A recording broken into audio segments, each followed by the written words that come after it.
Rajinikanth, Nagarjuna, Upendra, Aamir Khan movie लेके आ चुके हैं। नाम है कूली द पावर हाउस। मैंने देखी, मैं अपना ओपिनियन शेयर करना चाहूंगा। और कुछ भी मेंशन करने से पहले द फर्स्ट थिंग, ऑलमोस्ट 3 घंटे की इस पिक्चर में एक शॉट था जिसने मेरे अंदर ऐसा रिएक्शन निकाला कि भाई क्या कर दिया। 3 सुपरस्टार एक आग से बीड़ी जला रहे, सिगार सिगरेट नहीं, बीड़ी बीड़ी। देखो सबसे पहले तो क्योंकि इसका वॉर 2 के साथ क्लैश हुआ है और मैंने कूली दिन की सेकंड मूवी देखी, तो मुझे किसी वेबसाइट के ऊपर इनिशियल रिएक्शंस दिख गए थे और वो देखकर लग रहा था कि शायद कूली एक अच्छी मूवी नहीं होने वाली है। लेकिन अब जब मैं इस मूवी को देख चुका हूँ, मैं यहाँ पर आकर बैठा हूँ, मैं उसके बारे में सोच रहा हूँ, तो मुझे क्लियर हुआ, कुछ रीजन समझ में आया जिसके कारण लोगों को ये पिक्चर नहीं पसंद आएगी। तो मैं पहले ही बता देता हूँ तुमको, अगर तुम रजनीकांत की ये मूवी देखने के लिए जाने वाले हो, कुछ चीजें तुम्हारे ध्यान में रहनी चाहिए। सबसे पहले तो इस मूवी के जो डायरेक्टर है, उन्होंने अपना एक सिनेमैटिक यूनिवर्स बनाया हुआ है, जो कि कैथी, विक्रम, लियो, और बहुत ज्यादा स्पेकुलेट किया जा रहा था कि ये कूली भी उसी का पार्ट है। डायरेक्टर ने खुद अपने मुंह से बोला नहीं है, फिर भी लोग नहीं मान रहे, तू झूठ बोल रहा है। इनफैक्ट मैं भी थोड़ा बहुत स्केप्टिकल था कि वो झूठ बोल रहा है। लेकिन ये कूली रिलीज होने के ठीक एक दिन पहले डायरेक्टर ने फिर से स्टेटमेंट निकाला, वो भी रिटन, सबको थैंक यू बोलते हुए कि अपॉर्चुनिटी मिली, ऐसा हुआ वैसा हुआ, और उसके एकदम लास्ट में लाइन लिखी थी कि this is a stand alone movie. तब मैंने अपने सारे एक्सपेक्टेशन ड्रॉप कर दिए थे कि नहीं, ये एलसीयू का पार्ट नहीं है, इसलिए मुझे डिसअपॉइंटमेंट कम हुई। दूसरा कि वीडियो की पहली लाइन के अंदर मैंने तुमको काफी सारे नाम बता दिए थे बड़े बड़े, और वैसे तो एक वर्ड बहुत ज्यादा फेंक के मारा जाता है मोस्टली साउथ मूवीज को लेके कि पैन इंडिया, लेकिन देखा जाए तो coolie is truly a pan India movie. सिर्फ बजट या फिर स्केल में नहीं, बल्कि उन्होंने इतना ब्रिलियंट दिमाग लगाया, इंडिया के हर एक मेजर फिल्म इंडस्ट्री से कोई एक बड़ा नाम उठा लिया। हिंदी से आमिर खान, तेलुगु से नागार्जुन, कन्नड़ा से उपेंद्र, तमिल से खुद रजनीकांत, और मलयालम सोबिन की कितनी ज्यादा पॉपुलैरिटी है वहां पर मुझे तो नहीं पता, लेकिन उनका कैरेक्टर बहुत ज्यादा इंपॉर्टेंट, और डांस इतना वायरल हो गया था मोनिका वाला। तो इन्होंने एवेंजर्स की लिटरली टीम खड़ी कर दी, which is an achievement in itself. ऐसे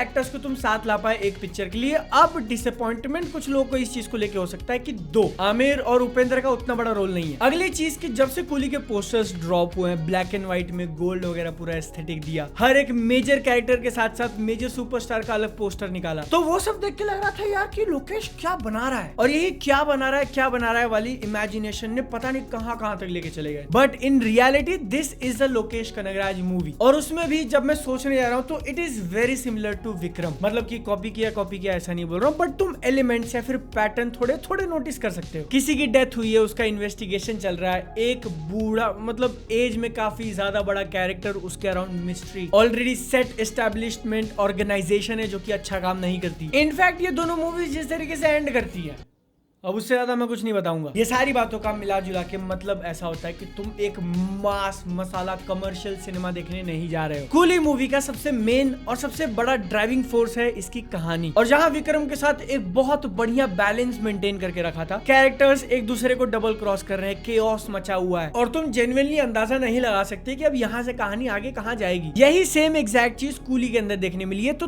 तुम अगर सिर्फ चिल्लम चिल्ली करने जा रहे हो तो हाँ, तुमको डेफिनेटली मोमेंट्स मिलेंगे चिल्लाने के लिए। पिक्चर के अंदर कैमियोस तो ठीक है, लेकिन अपने मेन सुपरस्टार को जिस तरीके से सेलिब्रेट किया और रजनीकांत ने उसको स्क्रीन के ऊपर जिस तरीके से जिंदा किया, कहीं मेरा ही मन किया भाई कि मैं चिल्ला दूं, सीटी बजा दूं अगर आती तो। कहानी में रजनीकांत का कैरेक्टर एक कूली हुआ करता था। मुझे आइडिया नहीं है कि उन्होंने इससे पहले कोई एक कूली वाली मूवी बनाई थी या नहीं, बट इस पिक्चर के अंदर ऐसा दिखाया कि he was a coolie long time ago, और 30-35 साल वाले शॉट्स दिखाए हैं इस तरीके से कि शायद वो मूवी कभी एग्जिस्ट करती थी, और वही कैरेक्टर कंटिन्यू किया है एग्जैक्टली जैसा विक्रम में किया था, कमल हासन की दूसरी विक्रम के साथ। तो इनका कैरेक्टर कूली होता है, और एक दिन न्यूज आती है कि पुराना जिगरी दोस्त is no more, passed away, जिसकी 3 बेटियां हैं, सबसे बड़ी प्लेड बाय श्रुति हासन। लेकिन थोड़ा इन्वेस्टिगेट करके पता चलता है कि उसकी डेथ नेचुरल नहीं थी, किसी ने मारा है। तो अब रजनीकांत के कैरेक्टर को पता लगाना है कि किसने मारा और क्यों मारा। प्लस कुछ गुंडे श्रुति हासन को किडनैप करने आ रहे हैं क्योंकि वो कुछ कर सकती है। यहाँ से धीरे धीरे कहानी अपने को एक पूरी दुनिया इंट्रोड्यूस कराती है कि एक गैंग है जिसमें एक हायरार्की है, टॉप पे ये बंदा बैठा है, दूसरे टॉप पे ये बंदा बैठा है, उसका ये बेटा है, बेटे को वो चाहिए, और जैसे जैसे रजनीकांत उस मर्डर का पता लगाने की कोशिश कर रहा है, अपने को बाकी कैरेक्टर्स के हिडन मोटिवेशंस पता चलते हैं। तो हाँ, ये उस टाइप की मूवी है जिसको तुम बैठो, अपना दिमाग लगाओ और उसको अनफोल्ड होते हुए देखो। ब्रेन रॉट, मास मसाला एक्शन नहीं। तो अगर तुम वो एक्सपेक्ट करके जा रहे हो इसलिए तुमको पसंद नहीं आएगा, क्योंकि इसको दिमाग लगा के बनाया है। तो इसीलिए जो मैंने इनिशियल रिस्पॉन्स देखा था कि कुछ लोगों को शायद नहीं पसंद आ रही है, उनके उल्टा मुझे मूवी अच्छी लगी। इसकी सिनेमेटोग्राफी काफी कमाल की, बीच में जो इंसर्ट शॉट्स मारे हैं आंखों के, एक्सट्रीम क्लोजअप्स, मजा आ गया। जिस तरीके से अपने कैरेक्टर्स को प्रेजेंट किया, इतना कूल, इतना स्वैग, सिर्फ हीरो के लिए नहीं। और यही स्वैग दिखाने के चक्कर में,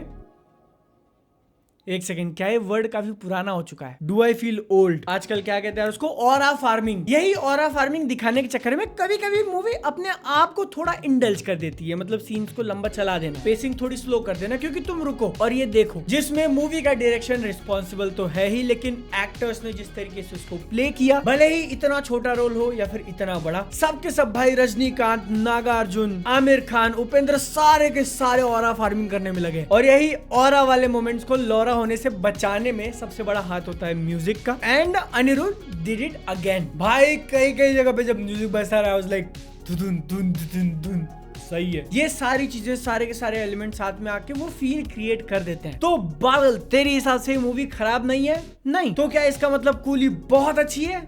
नहीं, क्योंकि ऑल द मूवी के अंदर डेफिनेटली ऐसे एस्पेक्ट्स हैं जो काम करते हैं, मैंने अब तक गिना दिया। लेकिन जिस विक्रम का एग्जांपल देकर मैंने तुमको अब तक बात करी थी, उसके अंदर जो एक मैजिक फील हुआ था शुरू से लेके उस इन्वेस्टिगेशन के पूरे एंड तक, और एंड में जो कैमियो डाला था रोलेक्स का, वो पूरा का पूरा लेवल ये कूली नहीं हिट कर पाती। ऑल्दो इट्स गुड, बट उसके अंदर वो वाला मैजिक जो एकदम कमाल की पिक्चर बना दे, वो मिसिंग है। जिसमें अगेन पेसिंग वाला थोड़ा रीजन दे सकते हो कि मूवी ऑलमोस्ट 3 घंटे, पहला हाफ जब खत्म हुआ तो मेरे को लग रहा था भाई मैंने एक पूरी पिक्चर देख ली है। ओवरऑल इसके एक्शन को लेके भी मैं पॉजिटिव साइड पे ही हूँ। उसको वही ऑरा फार्मिंग करने के लिए रखा है, और कहीं कहीं तुमको देखकर लग जाता है कि हाँ, रजनीकांत, उनकी एक एज हो चुकी है जहां पर वो बॉडी उतना मूव नहीं कर सकते। फिर भी through choreography, direction and editing उसको हाइड करने की काफी अच्छी कोशिश। इवन एलसी वाला पूरा एंगल साइड में रख दें, फिर भी इस स्टैंड अलोन मूवी से जितना एक्सपेक्ट किया था कि अच्छी होगी, उससे थोड़ा नीचे रह जाती है। बट स्टिल मेरे लिए ये गो फॉर इट है। छोटा सा नोट बस इतना कि तुमको पहले से पता हो कैसे पिक्चर देखने जा रहे हो। एक बार तुमने वो एक्सपेक्टेशन सेट कर लिए और तुमने डिसीजन बनाया कि हाँ मुझे देखना है, तो पिक्चर के अंदर इनफ है कि वो तुमको एक अच्छा एंटरटेनमेंट, अच्छा एक्सपीरियंस प्रोवाइड करे, जिसमें से भी मेजोरिटी रजनीकांत का सेलिब्रेशन। तो अगर तुम उनके फैन हो, जाके सेलिब्रेट करो। सेलिब्रेट करना है इस वीडियो के लाइक के ऊपर भी। अगर वीडियो पसंद आई हो, थोड़ा भी हेल्प मिला हो, एक अंगूठा बस, और कुछ नहीं चाहिए। अपनी सेहत का ध्यान रखो। हम लोग मिलते हैं अगली वीडियो के अंदर। Tata bye bye.